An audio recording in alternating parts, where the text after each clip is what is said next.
अध्यक्ष महोदय, 2023 मधलं भाषण माझ्या हातामध्ये आहे. तुमचं 2023 मधलं भाषण तुमच्या हातामध्ये आहे. काय सांगितलं तुम्ही त्या भाषणामध्ये? 2023 ला स्वातंत्र्याच्या अमृत महोत्सव निमित्तानं 75,000 नोकर भरतीचं आश्वासन आम्ही देत आहोत. मला तुम्ही जर करेक्ट केलं तर मला खूप आनंद वाटेल. माझी जर चूक काढली तर मी समाधान मानेन. लोकांना शासकीय नोकऱ्या स्वातंत्र्याच्या अमृत महोत्सवी वर्षाच्या निमित्तानं देण्याची तुम्ही घोषणा केलीत. किती तरुणांना तुम्ही त्या नोकऱ्या दिल्यात? किती जणांच्या तुम्ही त्या संदर्भामध्ये परीक्षा घेतल्यात?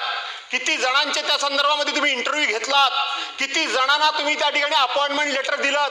एकदा कधीतरी हे सभागृहाला जाणून घेण्याचा सभागृहाचा बांधवांनो भगिनींनो हक्क आहे.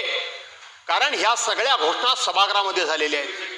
या सगळ्या घोषणा सभागृहामध्ये झालेल्या आहेत. सांगा की या ठिकाणी कॉन्ट्रॅक्ट पद्धतीनं ज्याचा मी उल्लेख केला त्या कॉन्ट्रॅक्ट पद्धतीनं यातल्या किती नोकऱ्या घेतलेल्या आहेत आणि प्रत्यक्षपणे अमृत महोत्सवी स्वातंत्र्य दिनाच्या अमृत महोत्सवी वर्षानिमित्तानं तुम्ही घोषणा केली.